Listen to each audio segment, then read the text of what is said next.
Serviços e informações Guarupás. Se você tem reclamações, sugestões, dúvidas ou necessita de informação, fale conosco. Estamos sempre na linha para ouvir você. Para tirar dúvidas sobre cartões e demais informações, ligue para 0800 559 499 de segunda a sexta-feira, das 8 às 20 horas. Fale com a gente também no Facebook, www.facebook.com.br/Guarupás. Nosso site, www.guarupás.com.br/Fale Conosco, ou por e-mail, falecom@guarupás.com.br. Guarupás, levando você de ponto a ponto. Com uma trajetória que vem desde 1958, o Sincoverg, além de ter conseguido diversos avanços e importantes acordos trabalhistas, fortalece cada vez mais a prestação de serviços para seus associados e dependentes.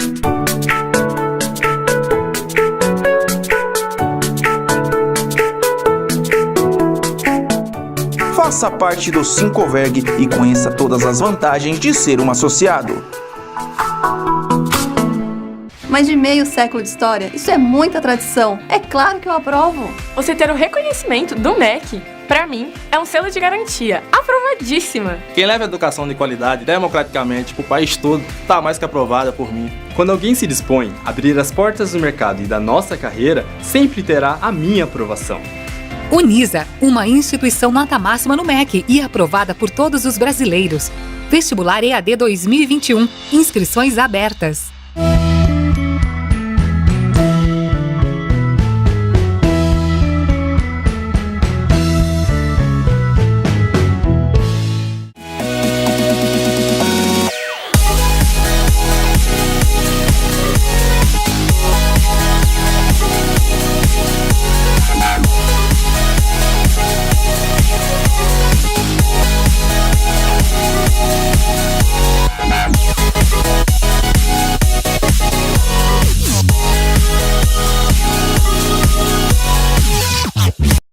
Localizado no quilômetro 214 da rodovia Dutra, com estacionamento para 5.000 carros. Sejam bem-vindos ao restaurante da Fazenda Ranchito. Ambiente confortável no estilo Velho Oeste. Temos espaço gamer e kids, além do nosso empório, com vinhos, cachaças, compotas e muito mais. Venha aproveitar um delicioso buffet diversificado e a gastronomia mais amada de Guarulhos. Drinks exóticos,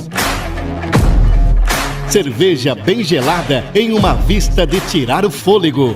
Música ao vivo aos finais de semana. Venha visitar o Smart Farm, a única fazendinha de Guarulhos com mais de 400 animais de 70 espécies. Ovelhas, ilhamas e muito mais, podendo alimentar alguns deles. Restaurante da Fazenda Ranchito. Esperamos você e sua família.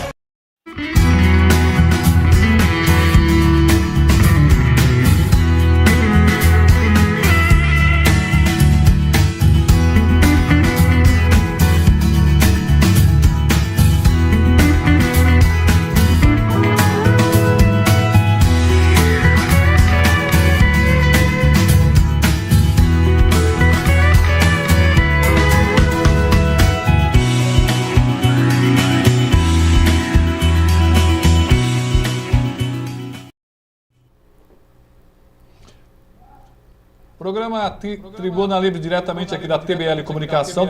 Tira o retorno aqui, por favor. E olha só, essa primeira meia hora nós temos o apoio da ACE Guarulhos, Associação Comercial e Empresarial da nossa região. Silvio Alves, o presidente, sempre nos apoiando.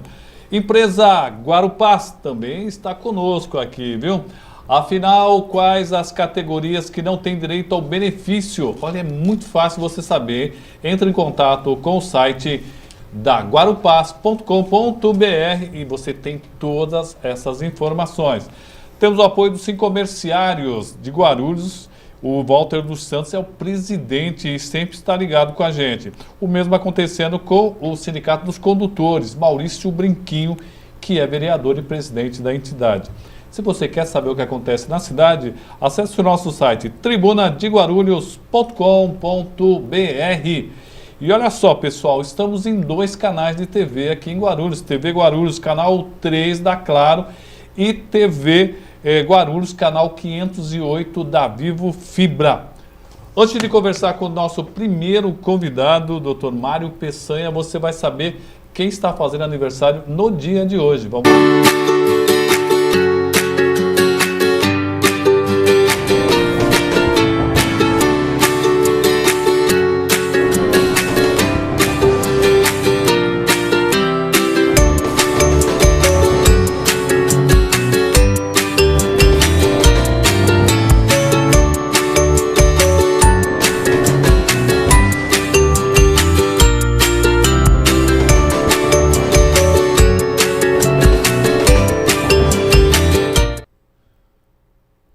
Voltamos aqui para o primeiro bloco e hoje eu tenho o prazer de receber o Dr. Mário Peçanha. Seja bem-vindo, doutor.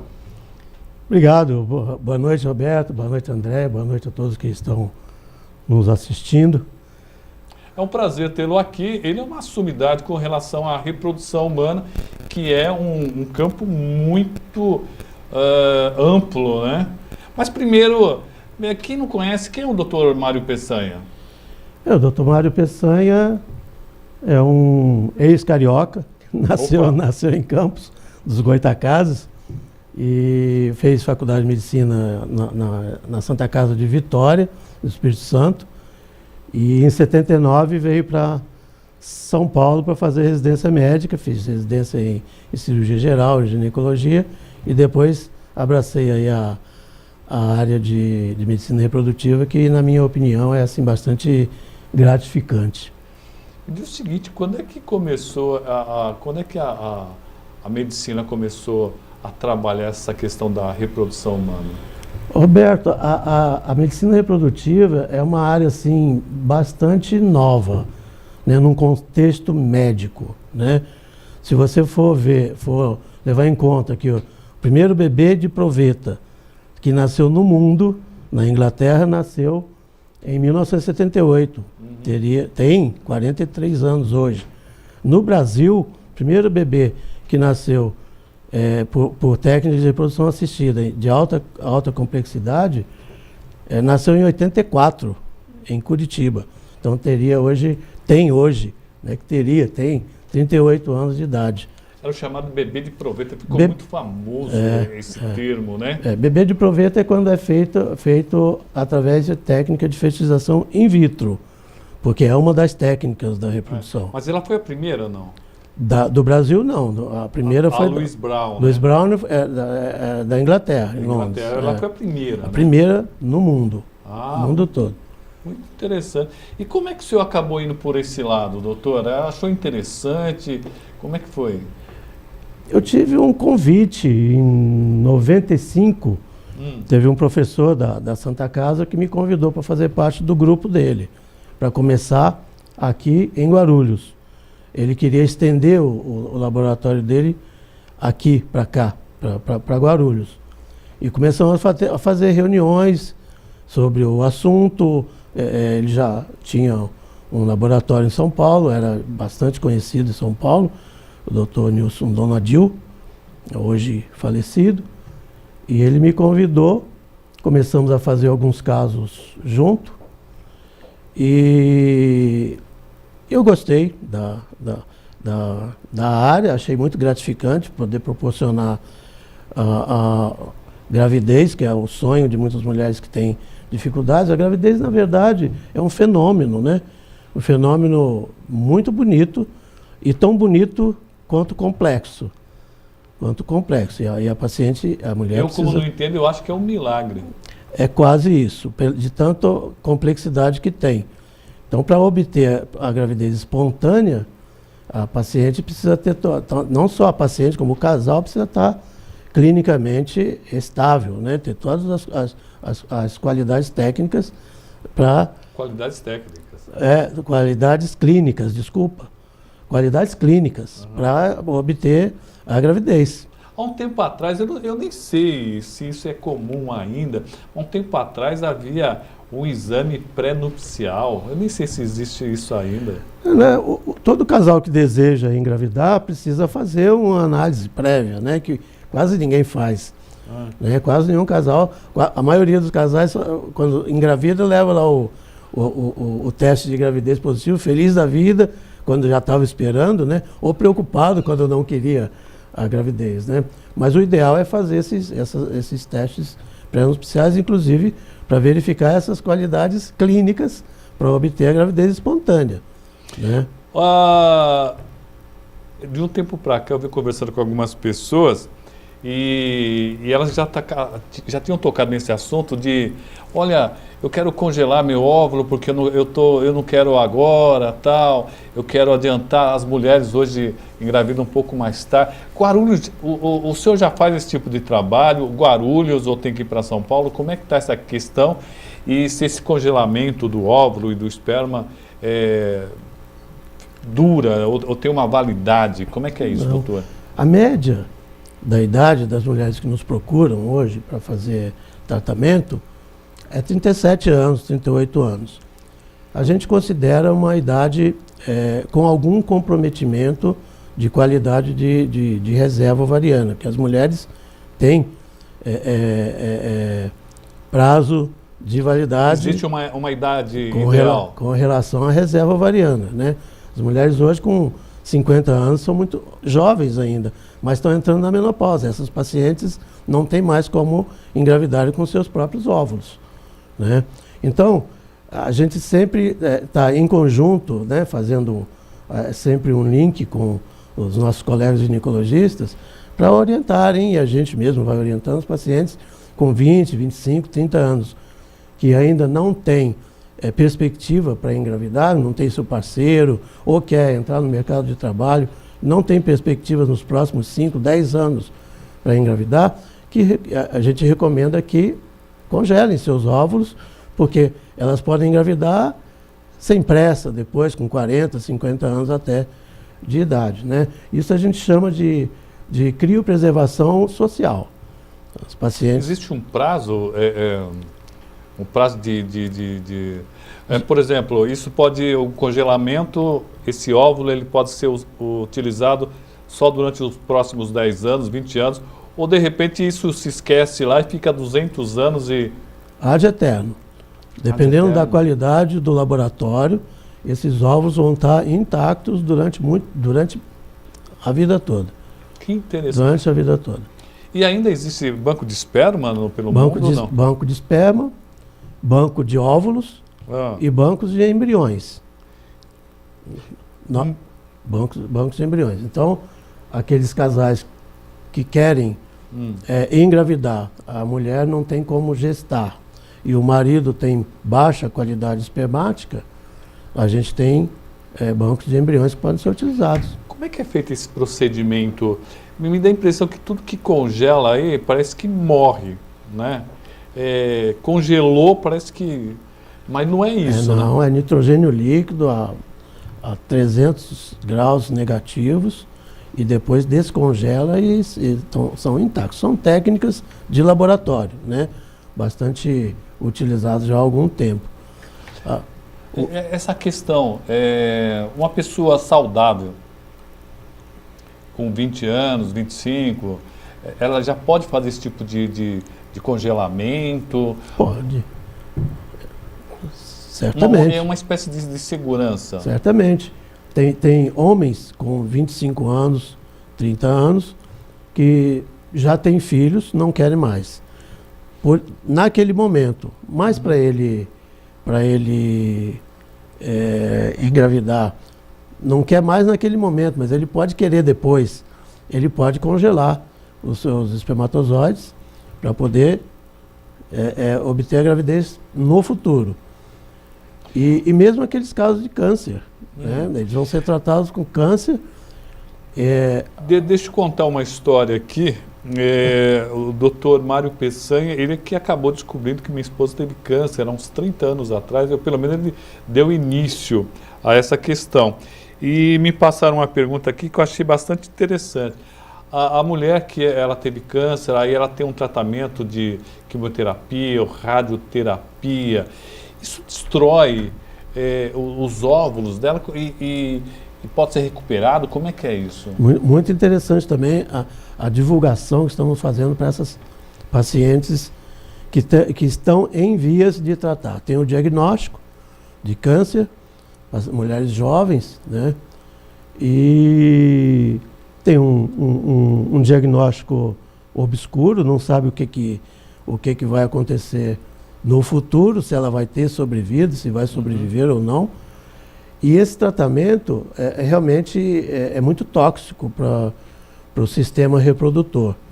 Então a recomendação é congelar os óvulos, e essa opção que elas têm... Antes do tratamento? Antes do tratamento. E essa opção que elas têm acaba sendo um alento para essas pacientes que têm aquela depressão própria do diagnóstico. Uhum. Se você oferece uma opção de congelamento de óvulo para uma possível gravidez no futuro, ela está tendo duas perspectivas positivas. Uma de ter óvulos congelados, e depois do tratamento, supondo, né, que ela vai ter uma sobrevida boa naquele tratamento, ela pode obter a desejada gravidez no futuro, né? Qual é a taxa de sucesso? Eu me lembro que antigamente, até uma amiga nossa, a doutora Adriana Rifai, ela fez um tratamento, ela teve 4.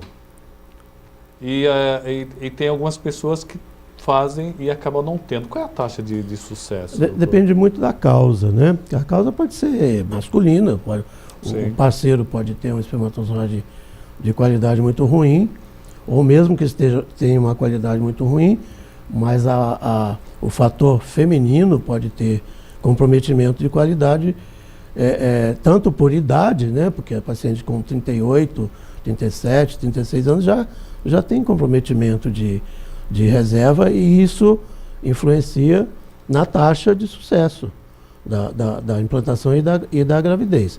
Então a gente varia muito de 10%, tem paciente que faz o tratamento com 5% de chance, ou seja, essa paciente tinha 0%, então para 5% às vezes ela acha que é conveniente fazer.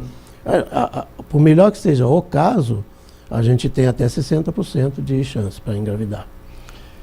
Da mesma forma que existe uma idade limite, existe uma idade, digamos assim, a melhor idade para se engravidar? Quer dizer, tem muita jovem com menos de 15 anos engravidando. Existe olha, é importante a mulher estar com o corpo pronto a partir dos 18 anos. Existe isso ou não? Não, está pronto a partir do momento que ela começa a menstruar, a ovular, né? Na fase bem jovem, né? Às vezes com 10, 12 anos o paciente já está começando a ovular e pronta para engravidar.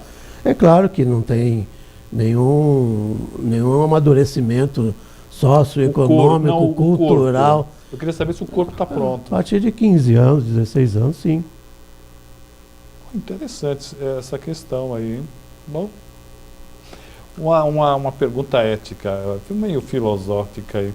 Eu vi alguns amigos comentando, alguns contra, outros a favor, de repente a mulher, o marido morre e ela tem o esperma congelado. Você já acompanhou algum caso desse, não? É possível fazer isso juridicamente? É possível, só juridicamente mesmo, né? Tem uma série de normas que eu não saberia te dizer exatamente como seria, mas existe e tem casos já sendo realizados. Que bacana. Doutor Robson Machado, boa noite, caro Roberto, parabéns pela entrevista. O Dr. Mário Peçanha é um profissional extremamente dedicado e competente que goza de toda a confiança. Abraço a vocês, Dr. Robson Machado. Alu, Ois, deve ser isso. Boa noite, muito prazer em assistir a entrevista do meu querido doutor. Hoje com o meu sonho realizado através desse profissional maravilhoso, instrumento de Deus. Minha pequena está com 9 meses, Walter De Noble também nos acompanhando. Quem é que tem acesso a esse tipo de tratamento, doutor? Dizem que é o seguinte, só as pessoas ricas têm problema, tal, porque os pobres geralmente não têm, porque já tem muitos filhos, tal. Mas aí eu fico preocupado, assim, ó, será que uma pessoa mais carente, ela teria acesso ou de alguma outra forma? Como é que funciona isso, doutor? Nós temos em São Paulo um hospital que é referência, que é através do SUS, mas que é o Hospital Pérola Baiton. Não sabia, que coisa O bacana. Hospital Pérola Baiton. A demanda é realmente muito grande, porque não tem só, não é procurado só por São Paulo, né? Isso vai paciente da América Latina inteira para lá. Então, é uma referência, é uma opção. Os pacientes que me procuram, que não têm condição para fazer o tratamento, porque alguns tipos de tratamento não precisam de grandes custos, mas na fertilização in vitro o custo é relativamente alto. E pacientes que não têm condição, eu geralmente encaminho para o Pérola Baiton para ser feito lá. Quais são as doenças assim que mais não permite a mulher engravidar? A nossa colega de imprensa que estava falando daquela doença da Anitta, né? Endometriose. A endometriose é uma doença inflamatória, crônica, é benigna, mas ela causa certos transtornos estruturais, certos transtornos anatômicos. Ela pode causar obstrução tubária, pode causar aderências pélvicas e é uma doença autoimune. Além disso, de causar transtornos estruturais, sendo uma doença autoimune, ela causa alterações também na qualidade dos óvulos. Às vezes uma mulher com 30 anos, ela tem qualidade tão ruim quanto as mulheres com 42, 43, 45. É de pessoa para pessoa? De pessoa para pessoa. Ninguém sabe a causa, sabe como funciona, é um mecanismo complexo, mas não sabe por que algumas mulheres têm endometriose e outras não. Isso pode ser feito em Guarulhos? Nós não temos laboratório em Guarulhos, o meu laboratório é em São Paulo. Eu sou filiado, pertinho, né? Eu sou filiado há 20 anos na Clínica Fertility, na Brigadeiro Luiz Antônio. É um dos maiores laboratórios de São Paulo, é muito bem administrado pelo Dr. Edson Borges, Dr. Assunto Iaconelli. E lá o laboratório é a sequência do meu consultório, da minha clínica aqui em Guarulhos. A pessoa precisa ser internada para esse procedimento? Não, é um procedimento para fazer a punção aspirativa dos folículos, para obter os óvulos. A paciente faz sob sedação, numa sala cirúrgica. Não dói? Numa sala cirúrgica com anestesista que faz a sedação, não dói. Não é um procedimento doloroso. O procedimento é desconfortável em si, sim, claro, porque estimula demais, né? A paciente o normal é produzir um óvulo, usa medicamento para produzir 10, 12, realmente causa um certo desconforto. Muito bem aqui. Esse procedimento engorda? As mulheres reclamam, ou pelo menos ficam preocupadas. É uma pergunta que sempre fazem, né? E é simples. É utilizado hormônio em altas doses. Esses hormônios podem causar retenção hídrica. Então as pacientes às vezes aumentam de peso por retenção hídrica. Não porque engordam. Não porque acumula gordura. Não porque acumula gordura. Elas engravidando vai ter a retenção hídrica natural da gravidez depois, né?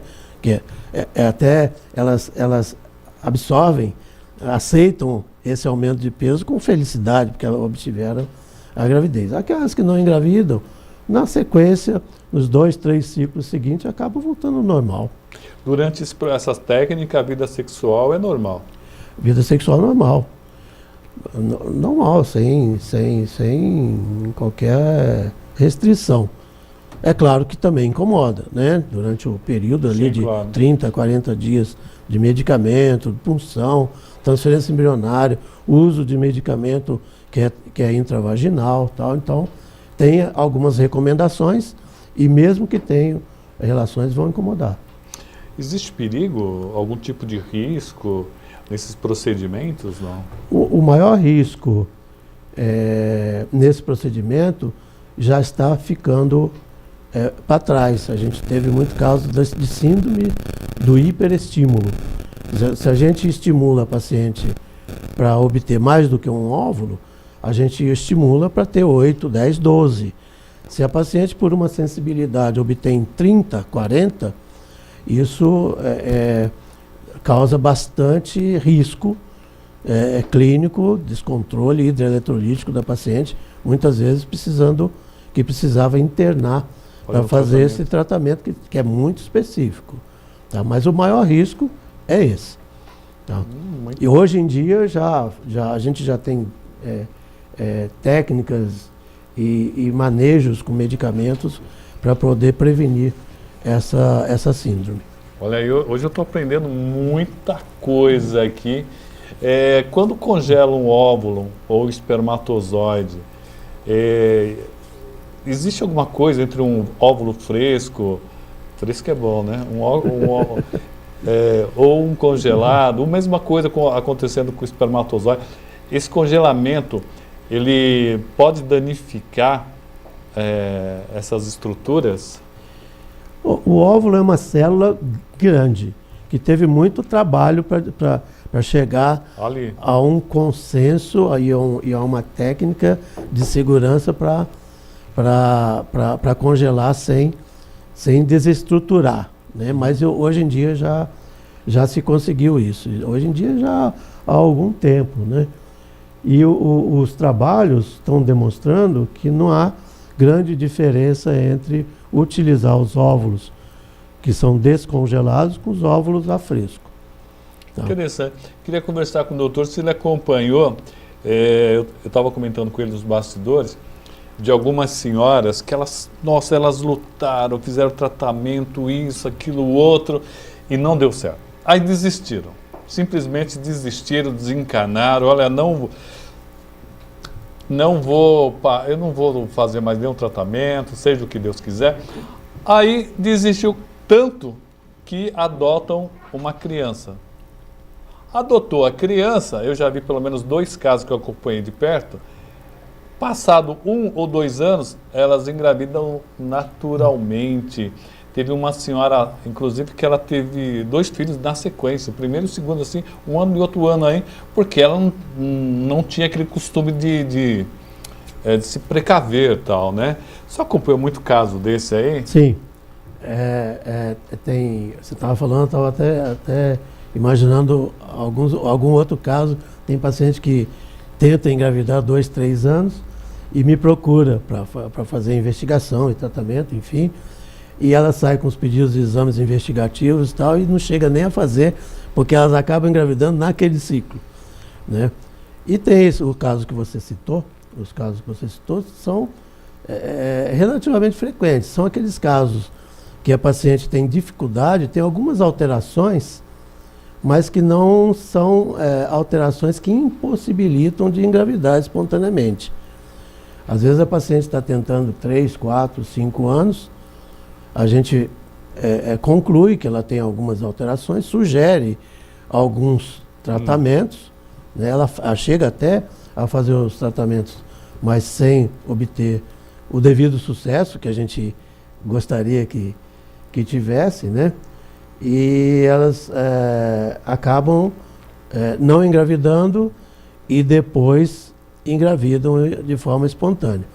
É porque, na verdade, assim, a infertilidade a gente considera quando o casal tenta há mais de 1 ano com relações heterossexuais, né, frequentes, e não conseguem a gravidez. Se passa de 1 ano, 2, 3 anos, não é conveniente falar para o paciente ir tentando, vai tentando, se a gente não consegue visualizar algum diagnóstico efetivo, né? Vamos fazer algum tipo de tratamento, né?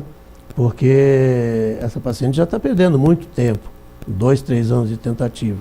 Algumas engravidam com tratamentos de baixa complexidade, com com acompanhamento de ovulação, outras com inseminação, né? E outras engravidam com fertilização in vitro, mas nem todas engravidam com nenhuma técnica dessa. E às vezes elas desistem, porque há um desgaste emocional que elas acabam preferindo não tentar de novo.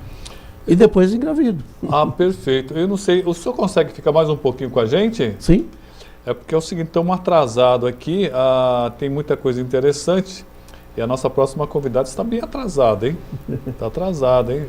Chegou a próxima convidada? Não, né? Não, chegou. Então, você viu como Deus é certo? Já colocou um convidado com muito conteúdo e tem muita coisa aqui para perguntar. Mas é o seguinte, vocês vão ficar aqui com o nosso querido padre Fábio Lima. Na sequência, nós retornamos com o Dr. Mário Peçanha. Continua com a gente aí.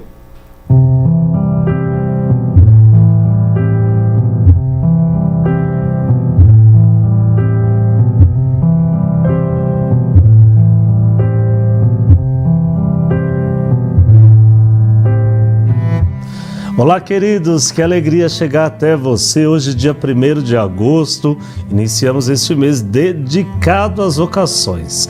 E o evangelho deste primeiro dia de agosto, está em Mateus, capítulo 14, versículos de 13 a 21. Ao entardecer, os discípulos aproximaram-se de Jesus e disseram: este lugar é deserto e a hora já está adiantada. Despede as multidões para que possam ir aos povoados comprar comida. Jesus, porém, lhes disse: eles não precisam ir embora. Dai-lhes vós mesmos de comer. Que alegria, queridos, podermos iniciar o nosso mês com esta palavra. É Jesus que vai dizer aos discípulos, vendo aquela multidão: dai-lhes vós mesmos o que eles comerem. Os discípulos estão preocupados porque ali eles não têm muita coisa e o pouco que possuem, na visão humana, não conseguirá satisfazer, alimentar a todos que ali estão. Mas Jesus ali está. E Jesus é o alimento verdadeiro. É Ele que toma em suas mãos o pouco que cada um oferece e ali realiza o grande milagre, onde todos ficam satisfeitos. Que eu e você também possamos participar deste povo, primeiro, necessitados de alimento, e participar também deste grupo dos discípulos, para que pela nossa vida, ofertando a nossa vida, nós possamos também levar o alimento, a ajuda, a presença de Deus a tantos que necessitam. Deus te abençoe.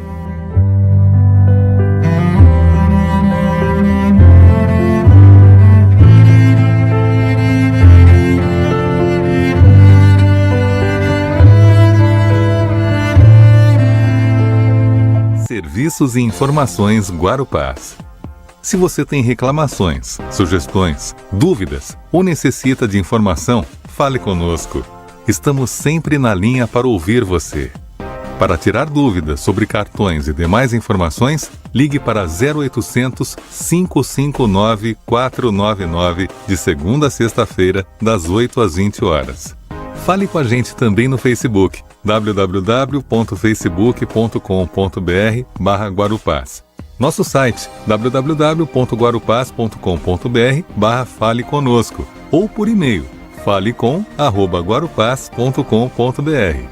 Guarupás, levando você de ponto a ponto. Com uma trajetória que vem desde 1958, o Sincoverg, além de ter conseguido diversos avanços e importantes acordos trabalhistas, fortalece cada vez mais a prestação de serviços para seus associados e dependentes.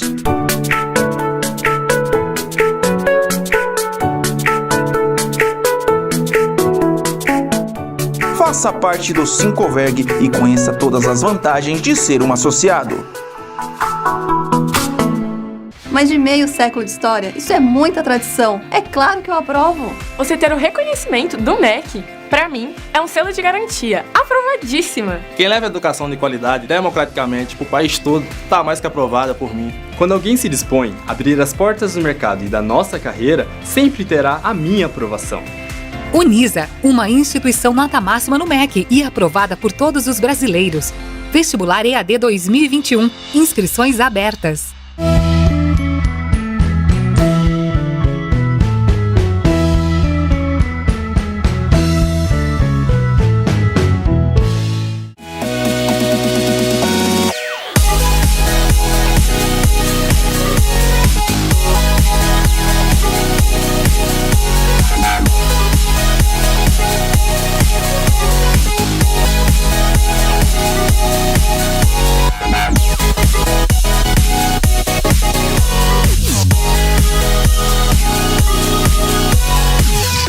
Localizado no quilômetro 214 da Rodovia Dutra, com estacionamento para 5.000 carros. Sejam bem-vindos ao restaurante da Fazenda Ranchito. Ambiente confortável no estilo Velho Oeste.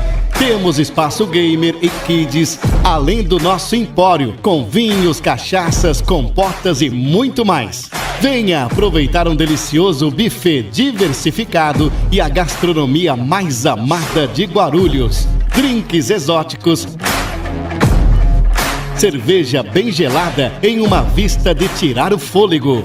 Música ao vivo aos finais de semana. Venha visitar o Smart Farm, a única fazendinha de Guarulhos com mais de 400 animais de 70 espécies. Ovelhas, ilhamas e muito mais, podendo alimentar alguns deles. Restaurante da Fazenda Ranchito. Esperamos você e sua família.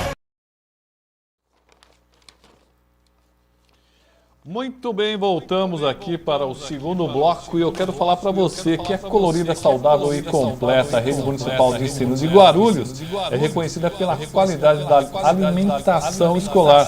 Os cardápios são elaborados por uma equipe de nutricionistas e na cozinha o principal ingrediente é o carinho. Tudo bem balanceado, sem tempero industrializado, sal no limite certo e níveis reduzidos de açúcar.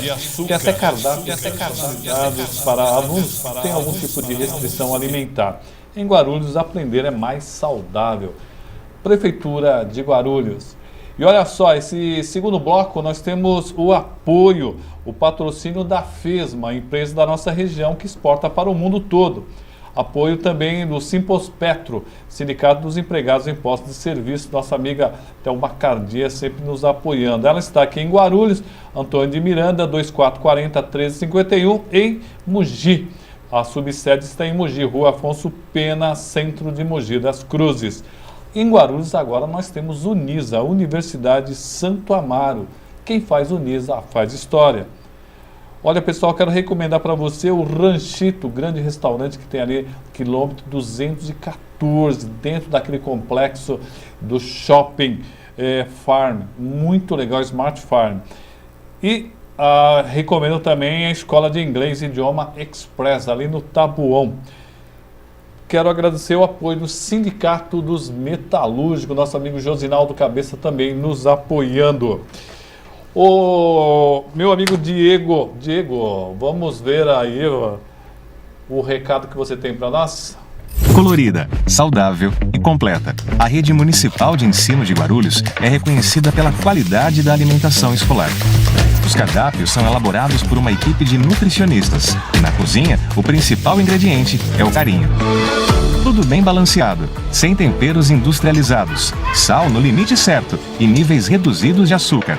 Tem até cardápio personalizado para alunos com restrições alimentares. Em Guarulhos, aprender é mais saudável.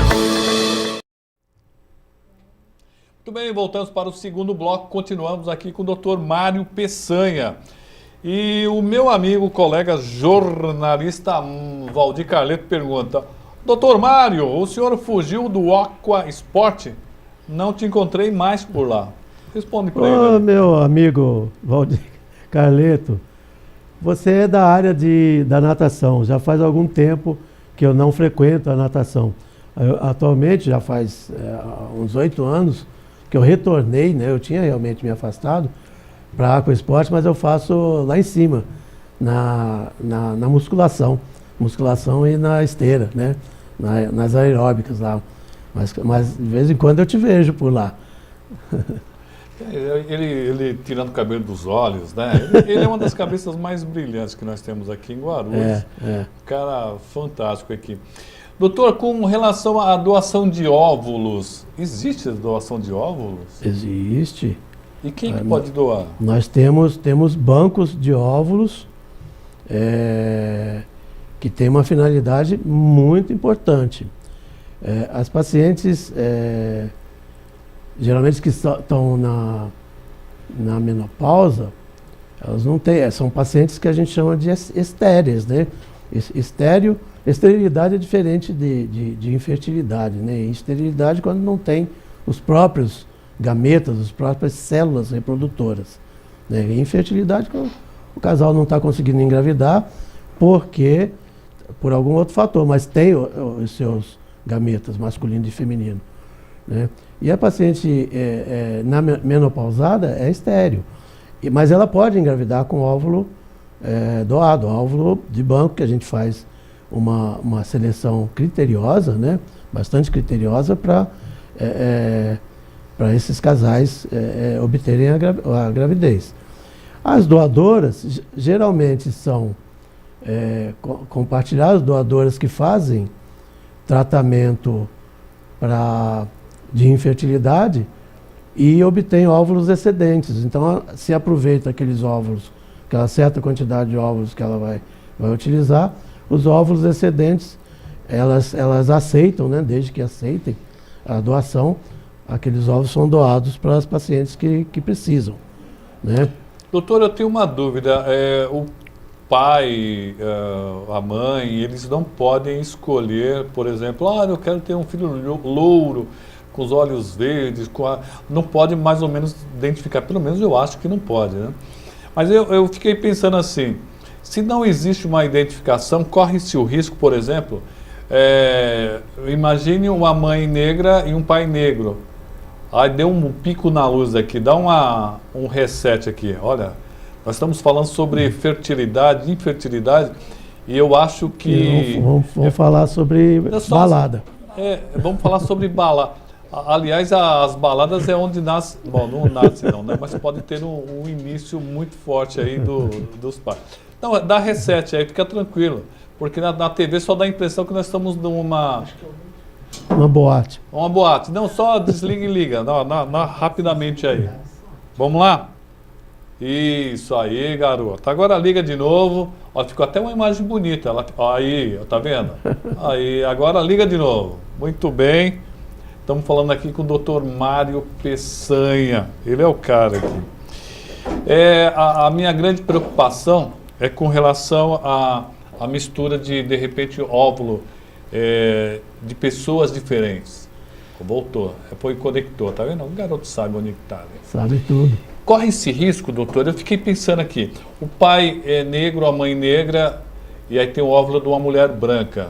Ou, ao contrário, homem branco, mulher branca, um óvulo de uma mulher negra, ou com orientais, indígenas. Isso pode ocorrer, doutor? É muito difícil. Acho quase praticamente impossível, tá? Porque tanto óvulo quanto espermatozoides e embriões são catalogados. São catalogados e com criteriosos dos envolvidos, do fator masculino, do espermatozoide, fator feminino dos óvulos e os embriões, o casal.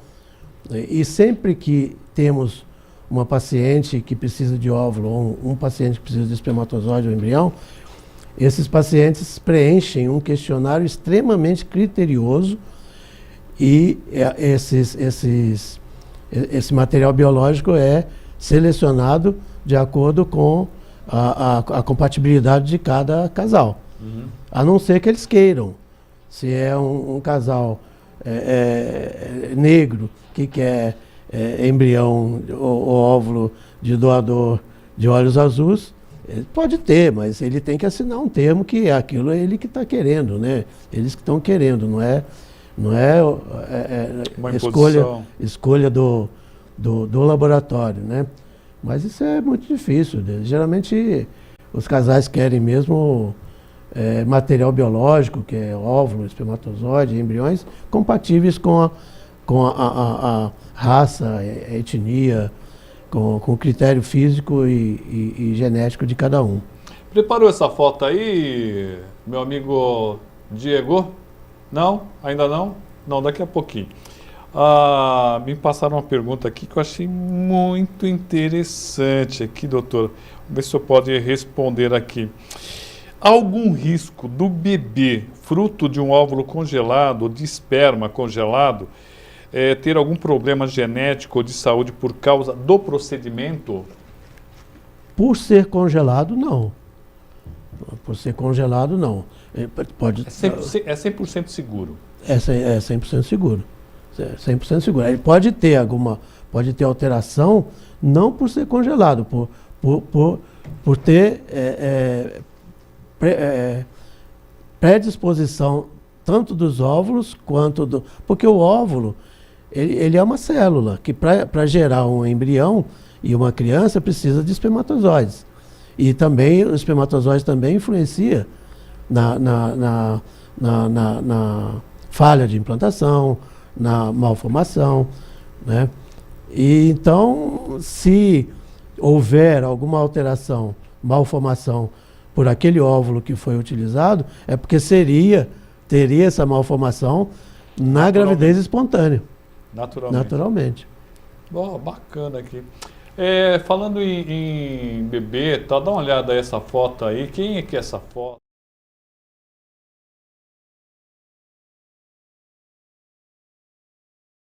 Tá fazendo uma selfie com o vovô lá de fundo, né?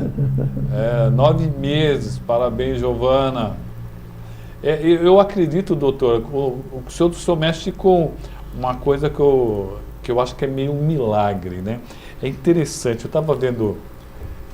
eu como nunca fui muito bom de química, nem física e tal, eu acho interessante como é que, num certo momento, eu acho que uma coisa é a coisa orgânica e a outra coisa é o minério, né? Como é que essa parte aqui virou orgânico? Eu acho meio um milagre, como é que começou a vida, quando é que a vida acaba exatamente. Então eu acho que é mais ou menos alguma coisa meio elétrica, meio... eu acho que o senhor mexe com um pouquinho dessa coisa do milagre. O senhor que é mais especialista, quando é que a vida realmente começa? Tem muita gente discutindo, eu sou contra qualquer tipo de violência, eu acho que o aborto é uma violência. Mas a minha curiosidade é o seguinte, o senhor que é especialista, quando é que a vida começa? É uma questão de ponto de vista, né? Eu queria a parte técnica. Pela parte técnica, a vida começa quando ocorre a implantação. Embrião, implantou, teste de gravidez positivo, aí começa realmente a vida. Alguns acham que fertilizou no laboratório, o desenvolvimento embrionário já começou. É na fecundação que a vida começa tecnicamente? Tecnicamente começa na fecundação. Fecundou, já é um pré-embrião. O pessoal fala muito que existe somente vida quando começa a ter as terminações nervosas e quando começa o cérebro e tal. Porque até aí pode ser feito o aborto. O senhor concorda com isso tecnicamente? Que começa... a vida somente quando começa a nascer as terminações nervosas do bebê e quando começa a ter algum cérebro. Porque na argumentação desse pessoal que apoia o aborto, nesse momento, até esse momento, não existe vida. Né? Não existe um ser ali que possa perder a vida. Não, ao meu ver, começa com a partir do momento que implantou. As terminações nervosas são mais definidas a partir do 3º mês. Mas antes disso, já tem uma vida, né? Em desenvolvimento, Mas é uma vida. Que implantou. Tecnicamente é uma vida. Tecnicamente é uma vida. Olha, eu quero agradecer muito a sua assessoria, que elas me passaram umas perguntas aqui, nossa, que eu achei muito interessante. Se a pessoa colocou os óvulos, o esperma lá, e não quiser mais, ela pode doar? Ou ela pode falar assim, não, eu não quero mais, destrua isso daí? Espermatozoide e óvulo, não quer mais, ela pode descartar. Tá? Ou doar. Espermatozoide pode doar, óvulo também, desde que ela tenha os critérios clínicos para isso. Tem que ter uma idade apropriada. A gente não utiliza óvulos de paciente com mais de 37 anos. Até o meado do ano passado era até 35. A idade limite. Do meio do ano passado para cá, foi autorizado as pacientes até 37 anos doarem. Né? Então elas podem doar para outros casais, tanto o espermatozoide quanto óvulos, e embriões até o meio do ano passado para cá, elas poderiam descartar quando também não quisessem. Mas o descarte passou a ter que ser jurídico, de forma judicial. Tem que ter uma autorização judicial para descartar esses embriões. E isso já reforça mais uma coisa, dizendo que mesmo o óvulo e o espermatozoide é vida, né? Óvulo e espermatozoide não, mas embrião sim. Por isso que é judicial. Óvulos e espermatozoides não precisam de autorização judicial. Perfeito. Essa pergunta eu queria saber. É muito caro esse procedimento? Aliás, são tantos procedimentos que é meio complicado. O procedimento do congelamento é caro? Depende do que se chama de caro. Porque existe uma manutenção. Existe. Não é só você colocar lá. Você tem o custo de medicamentos, que não são medicamentos produzidos por laboratórios brasileiros, né? São importados. Então, não é baixo o custo. Dependendo da idade da paciente, dependendo da causa, dependendo de uma série de fatores clínicos, ela pode usar menos dosagem ou mais dosagem. As menos dosagem, o paciente vai gastar em torno de R$5.000 de medicamentos para fertilização in vitro e para congelamento de óvulos, né? Que eu estou falando. E a manutenção? E além disso, ainda tem o custo do laboratório, né? E de honorários. As pacientes estão gastando em torno de R$20.000. Fora a manutenção, que é semestral. A manutenção, o laboratório estão cobrando aí por volta de R$800 o semestre para manter. Não é tão caro assim a manutenção, né? Acho que é só questão. Mas quanto custa um filho? Depois que ele nascer, meu querido, vai ficar muito mais caro. Depois que nasce, fralda, leite, e depois vem escola, depois vem cursinho. Faculdade. Meu Tem que pôr tudo isso na conta. Olha, eu quero agradecer muito ao doutor aqui, a Andréia também, né, que nos ajudou muito aqui. Espero que o senhor possa vir aqui mais vezes. Como eu falei, a Joana, nós temos uma ligação. Eu conheci hoje, né? Não lembrava dele. Mas a Joana tem uma ligação muito forte com ele. Foi ele que acabou, através do... Quando ele era ginecologista ainda? Ainda sou ginecologista, mas... Sim, mas não trabalha mais na área, né? Muito pouco. Muito pouco. E ela acabou descobrindo um câncer. E aí, graças a Deus e graças ao Dr. Mário Peçanha, acabou agilizando muito. Eu me lembro que foram duas... Não foram nem um mês. Foi uma correria, tratamento, tudo. E graças a Deus ela operou, fez radioterapia e hoje está aí conosco aí. E graças a Deus com muita saúde. Então agradecer muito, deixar aqui meus agradecimentos ao vivo ao Dr. Mário Peçanha. E eu que eu sempre falo aqui, precisamos de melhorar cada vez mais os nossos profissionais, valorizar cada profissão. E se você é um médico, ou se você é um técnico, se você é um faxineiro, tudo que você tem que fazer muito, mas muito bem feito, porque com certeza você vai impactar isso na vida de alguém. Uma preocupação do doutor acabou salvando a vida dele, a da minha esposa e a minha também, lógico, indiretamente. Então, agradecer ao senhor. Eu que agradeço a oportunidade, o convite, né? Agradeço a Andréia, a você e a todos que estão aí nos prestigiando com a audiência, né? Obrigado, doutor. Agradecer a todos aqui. Havia mais uma convidada, mas teve um probleminha. Você viu como foi importante? Doutor acabou dando uma aula para nós aqui, todo mundo agradecendo aqui. Eu quero agradecer também. Obrigado. Quem quiser falar com o doutor Mário, como é que faz? É Centro Médico Pedra Verde. centromedicopedraverde.com.br. Instagram. DR Mário Peçanha. Instagram. DR Mário Peçanha. DR Mário Peçanha. Peçanha com dois S, não é com C cedilha, pelo amor de Deus. Obrigado, doutor. Eu que agradeço. Agradecer a todos vocês. Amanhã estaremos de volta aqui com mais entrevistado desse naipe. Olha só. Obrigado e até o próximo programa.